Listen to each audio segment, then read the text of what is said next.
Baik, ini ya. Nanti kita proses pembelajarannya akan melalui Zoom Meet seperti ini. Bisa juga nanti menggunakan Google Meet atau bahkan cukup melalui e-learning dengan kita pakai sarana diskusi yang ada di e-learning ya. Nanti materi-materi akan saya lampirkan di e-learning ya. Sebagai pengantar, sebentar saya buka materinya dulu.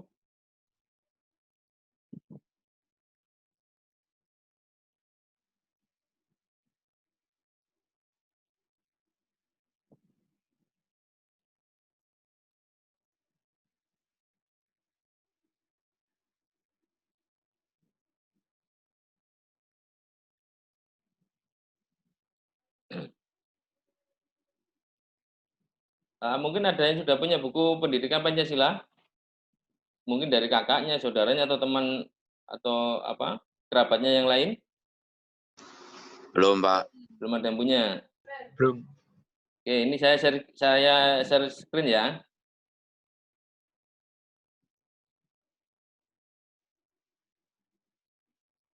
Sudah kelihatan? Sudah kelihatan kah? Sudah? Sudah, Pak. Nah, Ya, ya. Pak. Ini kan semangat seperti ya hari ini dengan gerakan getol. Tahu ya gerakan getol ya? Gerakan tolak Omnibus Law. Ya. Jadi ini sistem pembelajarannya dari Pancasila. Jadi di awal kita bagaimana mengetahui Pancasila itu sebagai dasar filsafat negara Republik Indonesia yang secara resmi ya disahkan pada tanggal 18 Agustus 1945, di mana di dalam peresmian yang oleh PPK itu pada sidang yang pertama itu dibentuk juga pembukaan Undang-Undang Dasar 45 ya. Mungkin sudah pernah baca waktu di waktu SMA, sudah pernah dengar belum? Sudah pernah belum? Sudah. Sudah tahu ya, berarti sidang PPK yang keberapa pengesahannya Undang-Undang Dasar?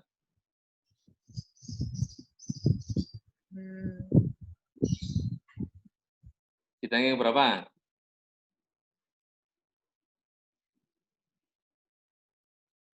Ada yang ingat?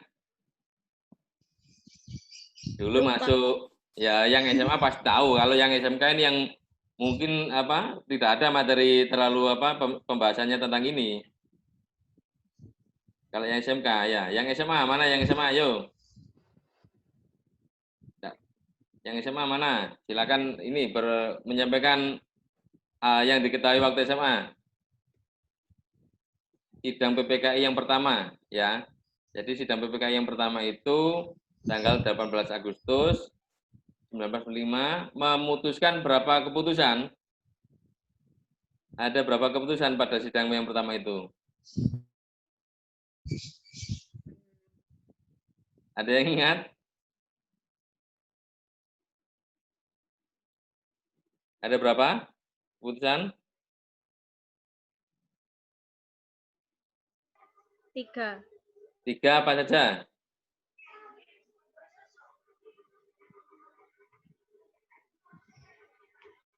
3 itu apa aja?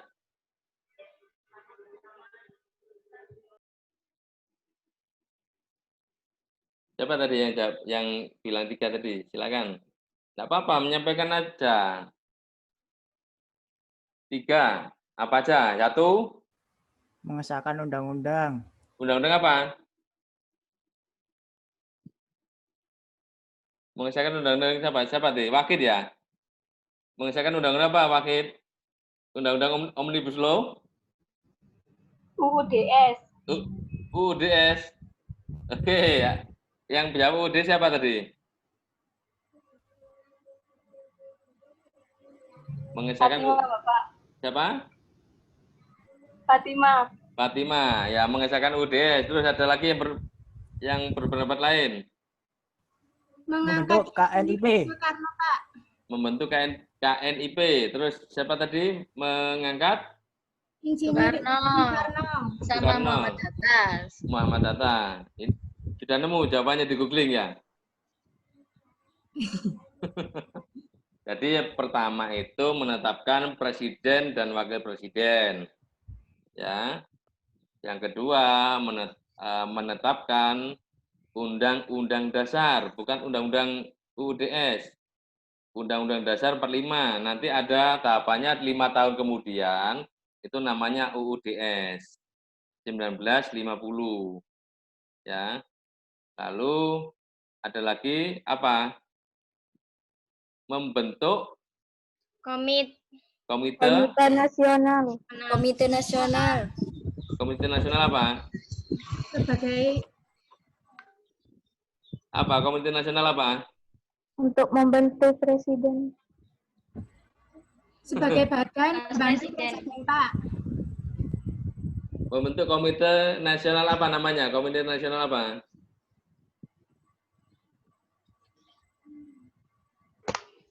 DPR. Nah, dulu DPR kan belum terbentuk. Presiden MPR, DPR. Belum terbentuk ya. Jadi waktu awal berdirinya negara, ya setelah deklarasi atau proklamasi tanggal 17 Agustus, itu lembaga Presiden, negara Pak. belum ada. Ya. Jadi lembaga negara yang namanya DPR, yang namanya MPR seperti yang kita kenal saat ini itu dulu belum ada. Maka dibentuklah Komite Nasional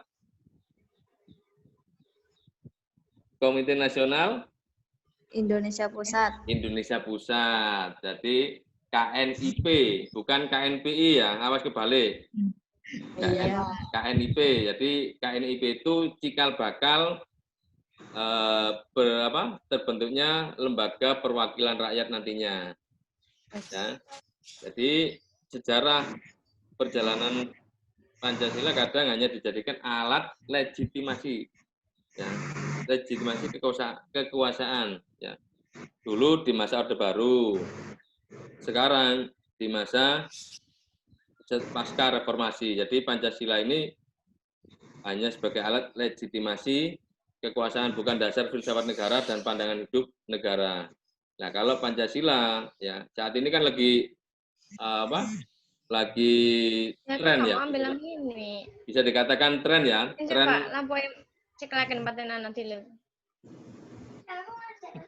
Dilutok ini tak terus anak namanya. Aku ndelok. Marcella, ada suaramu. Oh, maaf. ya. Jadi saat ini kalau Maaf, Pak. ya, jadi saat ini kalaupun mahasiswa melaksanakan aksi demo, berarti sudah melaksanakan atau menyampaikan aspirasinya, yaitu Pancasila sila keberapa? Sila. Hafal nggak Pancasila? Hal. Hafal. Satu apa? Ketuhanan yang Maha Maha Esa. Oke, dua. Kemanusiaan yang adil. Kemanusiaan yang adil dan beradab. Kemanusiaan yang adil dan beradab. Yang ketiga, Persatuan Indonesia. Indonesia. Empat, Kerakyatan yang dipimpin oleh Kerakyatan yang dipimpin oleh kebijaksanaan dalam perwakilan. perwakilan. Oke, yang kelima, Keadilan sosial bagi seluruh rakyat Indonesia. jadi dengan disahkannya RUU Omnibus Law pada saat paripurna tanggal 5 Oktober lalu, ini menjadi cerminan bahwasanya keputusan itu tidak mencerminkan nilai-nilai Pancasila, khususnya sila ke-5, keadilan sosial. Ya, itulah yang dituntut oleh mahasiswa saat ini. Jadi selain demo, ya melaksanakan UNRAS, paling tidak kalian harus tahu apa sih yang mendasari dilaksanakannya aksi itu. Jangan cuma kalau bahasa dari teman Madura, Norobonte, melok-melok antok ya, Surabaya gitu ya. Jadi paling tidak harus tahu apa sih yang menjadi permasalahan dasar hingga kita harus melaksanakan aksi itu. Ya. Jangan ikut-ikutan. Tapi harus tahu ya. Itu ya. Jadi hanya sebagai legitimasi kekuasaan. Lalu di saat reformasi tahun berapa? Belum lahir ya? Sudah lahir belum? Belum, Bapak. Belum. Rata-rata kelahiran tahun berapa? 2002. 2002. Jadi Ada yang 2003, Bapak. oh ada 2003. Berarti antara 2001 sampai 2003. Iya. Oke, nanti reformasi itu goalnya itu di bulan Mei tahun 98 Sangat. ya. Dan di situ tuntutannya pada sidang MPR itu maka keluarlah TAP MPR. Jadi MPR itu ada dua ya, ada ketetapan dan ada keputusan. Tahu bedanya? Ketetapan MPR dan keputusan MPR. Tahu enggak? Ada yang tahu enggak perbedaan keputusan dan ketetapan MPR? Ayo, yang dari SMA ini, saya yang nagih yang dari SMA ini dulunya. Karena dulu ada pelajaran sejarah ya, sejarah nasional Indonesia. Atau PPKN. PPKN ya. Pasti pernah disampaikan oleh Bapak atau Ibu guru. Apa bedanya ketetapan dan keputusan? Ataukah sama? Beda. Oke. Bedanya seperti apa? Siapa tadi yang jawab beda? Kalau ketetapan itu udah dari awal, sedangkan keputusan itu baru dibuat. Baru dibuat. Siapa tadi namanya? Pahan. Siapa? Ahan. Ya, Isfahan itu loh, Pak. Oh, Isfarhan. Pahan, Bapak. Isfahan ya, Isfahan. Oh iya, Isfahan. Ya. Ketetapan sudah ada sebelumnya, keputusan adanya kemudian. Begitu ya, Van? Oke, Pak. Oke. Ada lain pendapat atau sama dengan pendapatnya Van? Saya yang keputusan beda, Pak. Gimana? Siapa nama? Marcella. Marcella. Oke, Sela. Apa, Sela? Keputusan itu dibuat tapi belum untuk menjadi ketetapan. Keputusan itu dibuat tapi belum jadi ketetapan. Ya, Kayak gimana itu ya? Kan udah tetap, tapi kalau keputusan itu kayak masih bisa diubah lagi gitu loh, Pak. Tapi belum jadi ketetapan.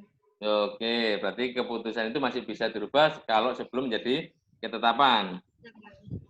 Gitu ya. Oke, ada dua pendapat. Ada yang mau berpendapat lain? Adakah?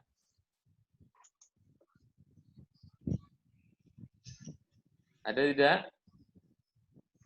Jadi keputusan itu ya, keputusan itu adalah sesuatu hal yang mengikat seluruh anggota MPR. Ya, seperti apa? Tata tertib MPR itu dituangkan dalam suatu keputusan. Sedangkan ketetapan adalah keputusan sidang MPR yang mengikat seluruh komponen masyarakat Indonesia. Ada ketetapan MPR tentang paham komunisme. Ketetapan MPR nomor 25 Romawi MPR tahun 66 yang sampai saat ini tidak dicabut. Maka paham-paham yang dilarang oleh TAP MPR itu komunisme, marxisme dan leninisme, maka tidak boleh ada di Indonesia. Ya, termasuk membentuk suatu partai, ya. Suatu partai itu harus mematuhi TAP MPR tersebut. Jadi TAP MPR ini menjadi salah satu sumber hukum peraturan perundang-undangan, jadi hierarkinya. Setelah ada Undang-Undang Dasar, TAP MPR, lalu undang-undang, ya. Itu berdasarkan Undang-Undang Nomor 12 tahun 2011. Nanti bisa dicek ya. Pasal 7 tentang tata urutan peraturan perundang-undangan di Indonesia. Ya, lanjut ya. Jadi, ya, dampak sebaliknya kalau ada pihak yang mengkaji dan mengembangkan Pancasila pada masa sekarang ini dianggap mengembalikan kewibawaan Orde Baru. Ini yang mungkin menjadi salah kaprah ya. Jadi salah kaprah kenapa? Jadi orang yang ingin melaksanakan Pancasila dengan secara murni dan konsekuen dianggap sebagai warisan Orde Baru. Padahal Pancasila ini lahir kan sebelum Orde Baru. Ya, tanggal berapa tadi lahirnya Pancasila? Lahirnya Pancasila tanggal berapa? Ada yang tahu? Lahirnya Pancasila.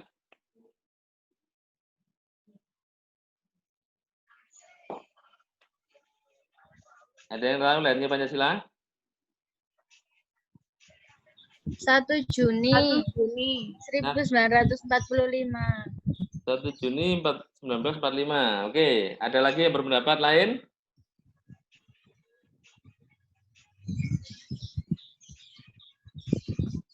Ada lagi?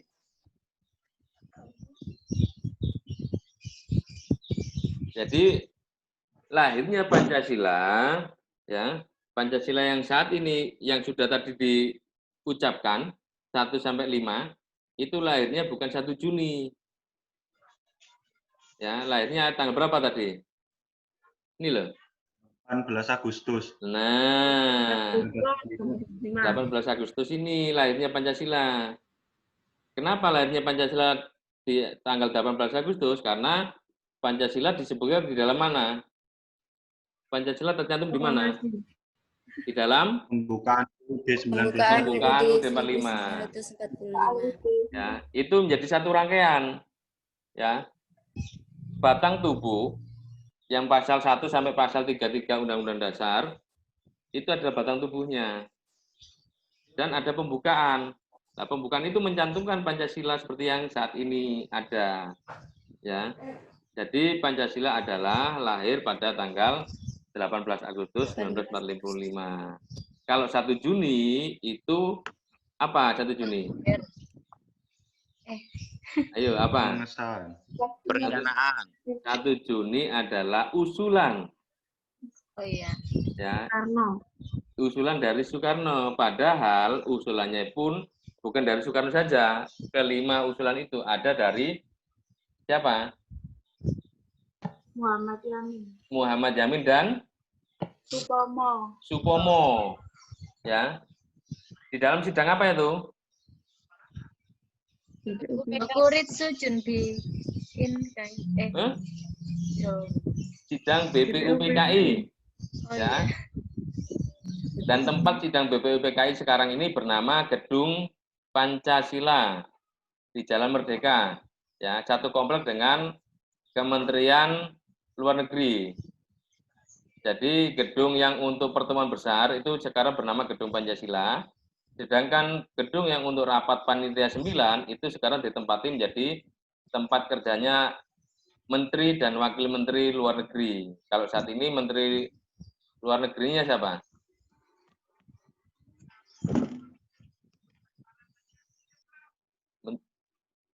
Menteri Luar Negeri sekarang siapa?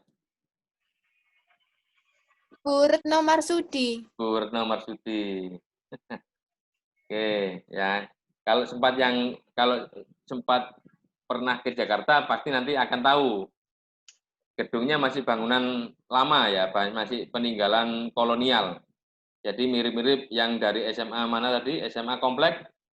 Ya. Jadi bangunannya seperti itu. SMA 1, SMA 2, SMA 5 dan SMA 9. Bahkan SMA mana itu? 6 ya. Jadi masih bangunan lama. Gedungnya Gedung Pancasila itu dan kementerian. Jadi mengakibatkan memecah belah persatuan dan kesatuan bangsa. Ya seperti saat ini. Ya. Bahkan ada lagunya kalau anak-anak turun demo kan ada ya. peninggalan baru dan lain sebagainya, ada lagunya itu ya. Kalau yang biasa turun ke jalan pasti tahu itu. Ya, jadi sekarang ini kalau kita tidak menjaga Pancasila sebagaimana mestinya, bisa memecah belah persatuan dan kesatuan bangsa. Dulu sempat ramai, sebelum ramainya Omnibus Law juga sempat ramai adanya RUU HIP. Ya, pernah dengar ya? Nggih, Pak, ayam. Nah, Apa HIP? HIP apa HIP? Haluan Haluan Apa? ideologi Pancasila. haluan ideologi Pancasila. Ya, kalau Pancasila menjadi undang-undang, berarti apa? Akan merubah tatanan aturan perundang-undangan. Padahal di Undang-Undang Dasar sudah tercantum Pancasila. Ya kan? Kenapa harus dimasukkan lagi menjadi bentuk undang-undang? Karena Pancasila adalah pandangan hidup apa? Bangsa Indonesia. Bangsa Indonesia. Jadi melingkupi ya. Jadi Pancasila ini tidak diikat dengan peraturan, tapi Pancasila ini melingkupi apa? Kehidupan berbangsa bernegara. Ya, yang melandasi segala aspek kehidupan berbangsa dan bernegara. Jadi tidak perlu untuk apa namanya? Untuk diikat menjadi suatu atau ke dalam undang-undang. Jadi biarlah Pancasila ini menjadi pegangan hidup, pandangan hidup bangsa Indonesia. Tidak perlu dimasukkan di dalam menjadi sebuah undang-undang. Tapi di saat realitasnya, hasil reformasi ini belum dapat dinikmati oleh semua lapisan masyarakat. Pasti ya, karena tidak semua keputusan itu diterima, karena makanya ada yang pro maupun kontra ya, sudah pasti ya.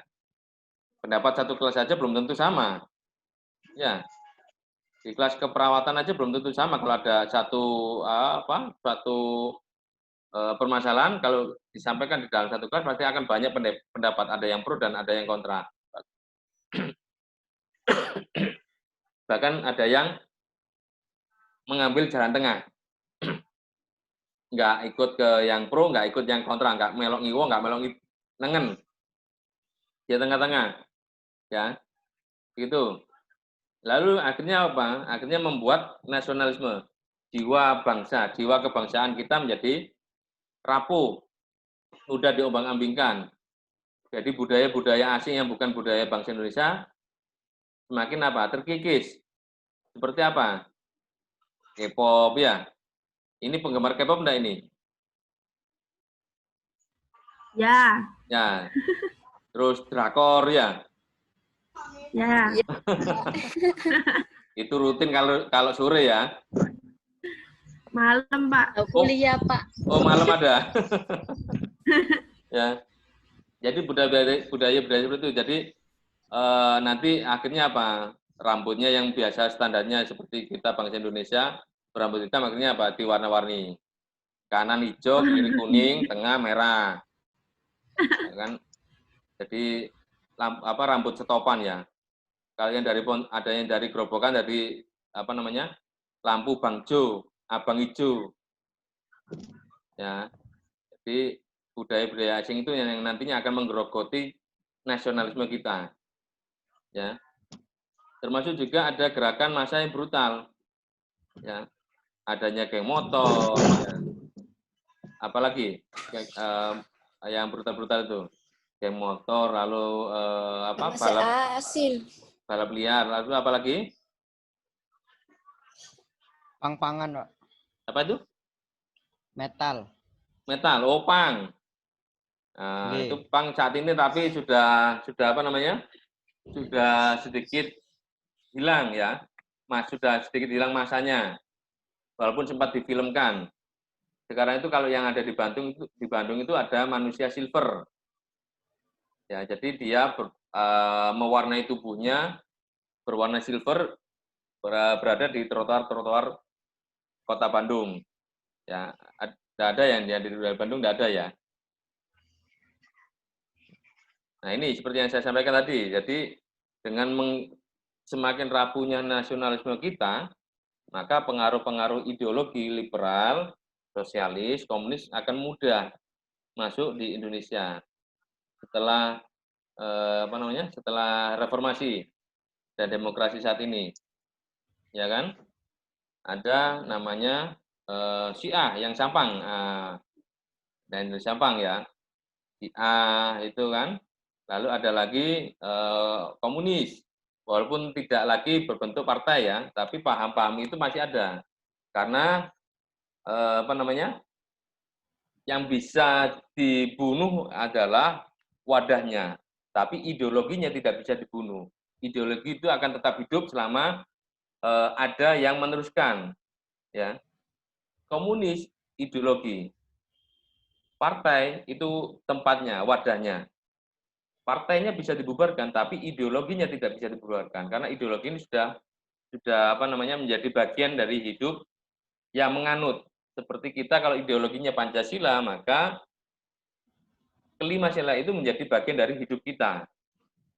Makanya kenapa negara kita adalah negara yang berketuhanan, ya, bukan berkebudayaan. Walaupun di dalam RUU HIP yang mungkin kalian sempat baca, jadi ketuhanan yang berkebudayaan.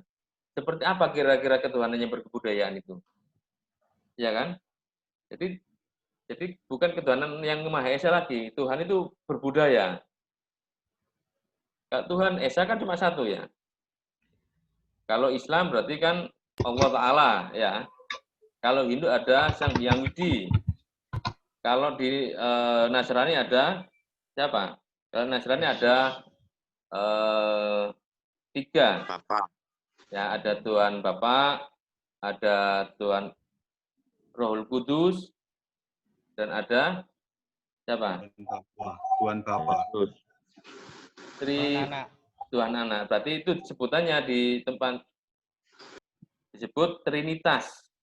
Ya. Ini nanti masuk di materi Al-Islam PAI ya. Sudah ada ya.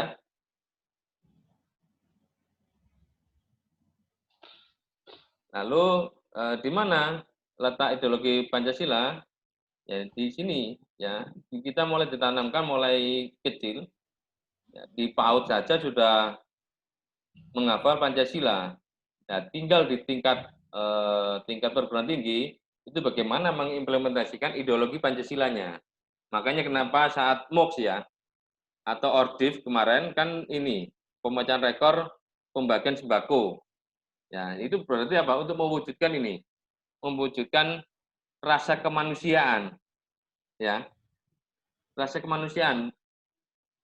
Jadi di masa pandemi ini bagaimana sih mengasah rasa kemanusiaan kita terhadap yang berkekurangan? Ya, ditanamkan seperti itu di mahasiswa baru Universitas Muhammadiyah Surabaya. Ya. Sampai sini ada yang ditanyakan atau didiskusikan? Silakan.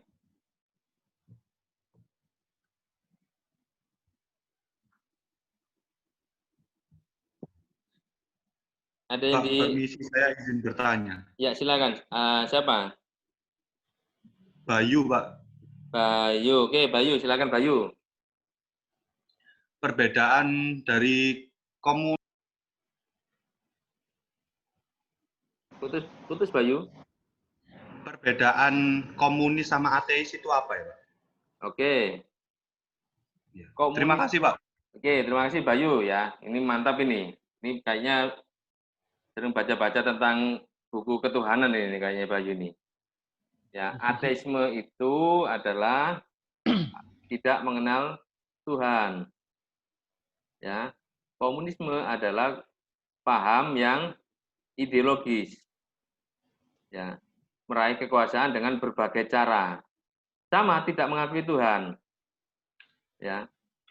Jadi ateisme dan komunisme ini hampir sama. Kalau ateisme ini hanya paham tidak mengakui adanya Tuhan.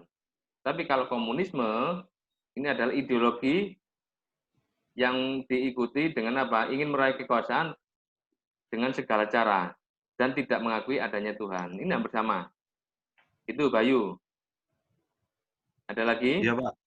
Iya, Pak. Terima kasih sudah. Yang lain?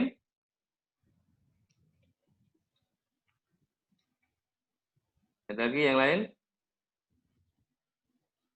Aduh, ini jamnya kepotong nih. Ada jam kuliah lain lagi ya? Ada, Pak.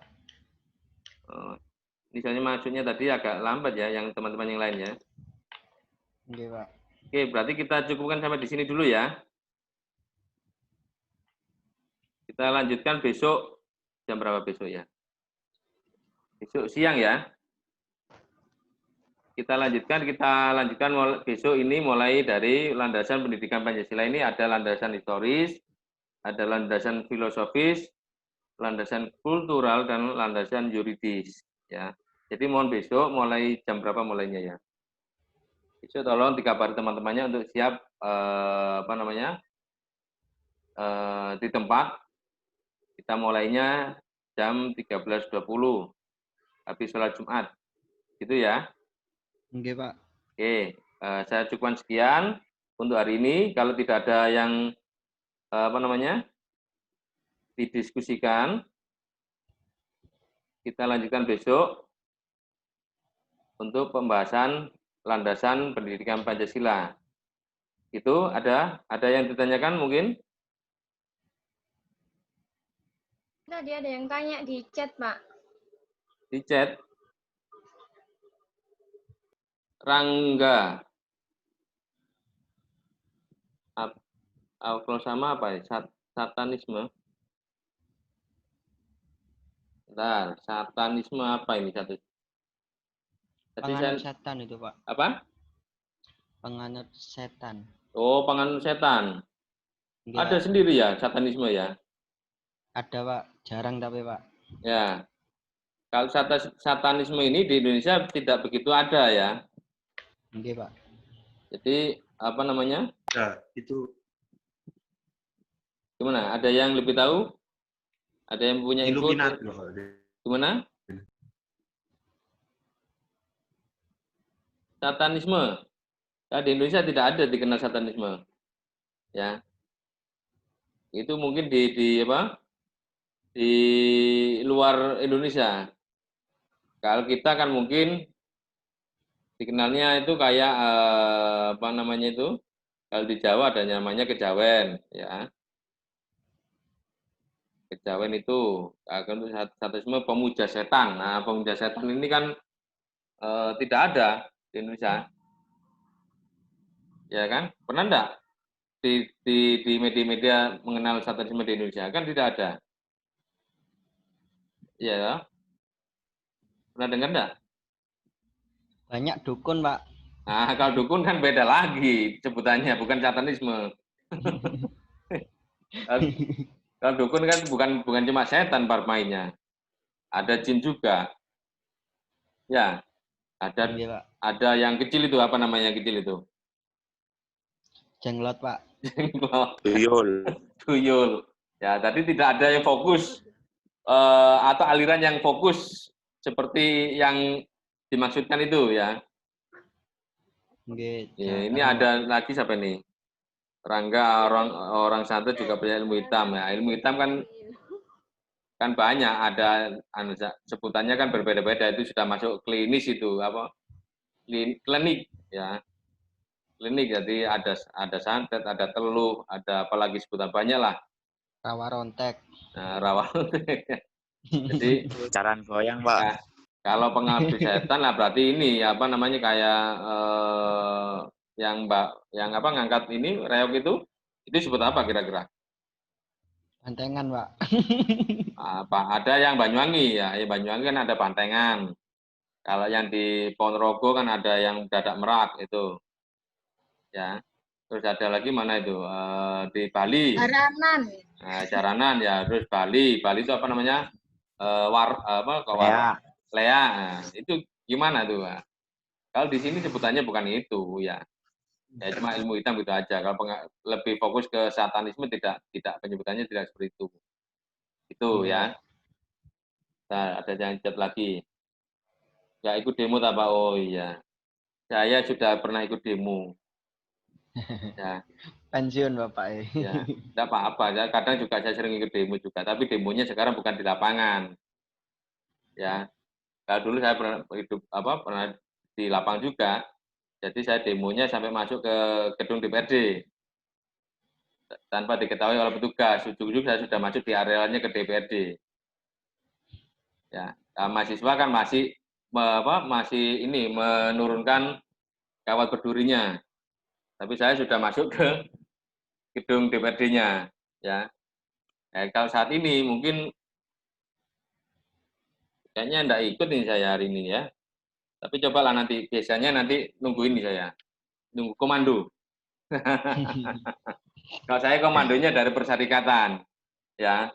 Kalau persyarikatan minta turun, saya berangkat. Tahu ya, Indonesia kekurangan toleransi, Pak. Oh iya. Ya tadi seperti yang saya sampaikan tadi di materi, setelah reformasi kita ini seolah-olah kehilangan ruh nasionalisme kita. Ya, jadi budaya-budaya yang intoleran yang dulu Indonesia dikatakan orang timur, orang yang mengangkat atau menjunjung tinggi tepos liro atau sopan santun dan ramah, itu sekarang sudah beralih. Ya, kehidupan masyarakat yang brutal. Ya, kehidupan masyarakat yang tidak mau diatur, intoleransi, ya. Itu kan sudah sering tergambar di kita ya. Bahkan sering banget, Pak. Mungkin mahasiswa juga berbeda dengan mahasiswa zaman saya. Beda banget, Pak. Ya. Mahasiswa saat ini mungkin ya, Pak TA Pak demo Pak, tapi kenyataannya tidak ada di lokasi demo. Sudah saya temukan itu ya. Saya tahu demonya posisi di mana demo itu, terus di mana posisi peserta demo itu saya tahu. Yang izin saya demo di lokasi tidak ada, saya tahu itu. Ya. Saya nggak ikut, Pak. Yang Surabaya mungkin ya, karena fokusnya kalau Surabaya ini kan memang sebagai ibu kota provinsi, tadi langganan demo, langganan tempat demo.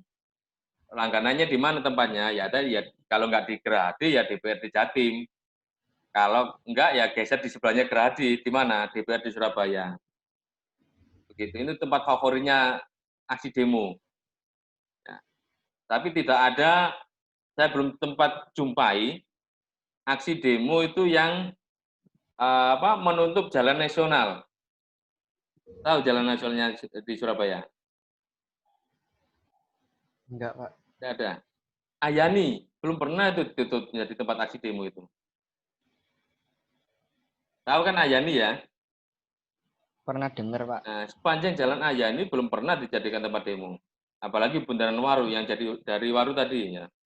Bundaran Waru itu belum pernah dijadikan aksi demo itu, ajang aksi demo. Tempat favoritnya masih di Gerahadi, DPRD Jatim maupun di DPRD Surabaya, masih sekitar situ. Nanti rutenya ada juga di Waru, Pak. Nah, titik kumpul awal itu yang dari aksi getol ya. Kalau yang dari teman-teman IMM, HMI, GMNI, PMII kumpulnya di Gerahadi jam 1. Nggak tahu nanti akan bergerak akan bergerak ke DPRD Jatim apa enggak? Mana Rangga ini? Rangga monitor enggak nih? Yang mana Rangga ya? Rangga, tunjukkan wajahmu. Mana Rangga ini? Wah, pertanyaan banyak nih. Bapak tahu getol. Saya punya surat izinnya getol, izinnya pemberitahuan itu untuk aksi hari ini.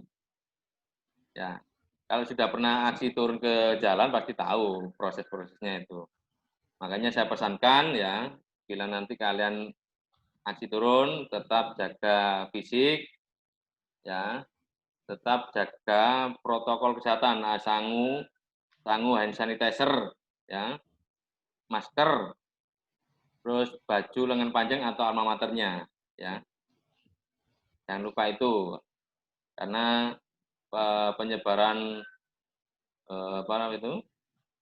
pandemi ini belum berakhir, ya. Walaupun pemimpin negara kita meminta kita bersahabat dengan COVID, ya, tapi kita harus tetap menjaga daripada kita mengobati, karena sudah masuk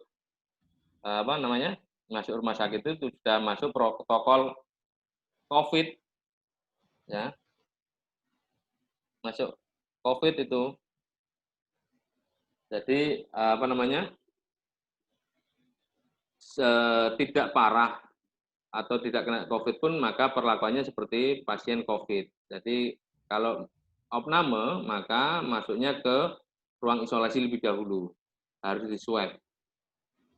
Ya, itu dulu ya sementara ya. Kita lanjutkan besok ya. Rangga, pertanyaannya disimpan dulu. Kita diskusikan besok. Ya, ini banyak nih tentang anarko dan sindikalisme, ini banyak nih. Anarko ini ya bisa dicari lah. Ya, di Indonesia tidak begitu banyak anarko, apalagi sindikalisme. Ya, itu bisa dicari besok. Oke, sementara itu dulu karena ada mata kuliah yang lain. Kita sambung besok siang. Itu dulu ya. Oke, Pak. Oke, saya akhiri. Ya, Pak. Saya akhiri nun wal kolami wa mayasturun. Wassalamualaikum warahmatullahi wabarakatuh. Waalaikumsalam. Waalaikumsalam warahmatullahi wabarakatuh. Terima kasih Bapak. Matur Terima nuwun, kasih, Pak. teman. Infonya sangat membantu. Ya, terima kasih. Hati-hati yang turun unras ya. Nggak turun, Pak. Nggak ada yang nyusul. Ya, oke. Assalamualaikum. Waalaikumsalam.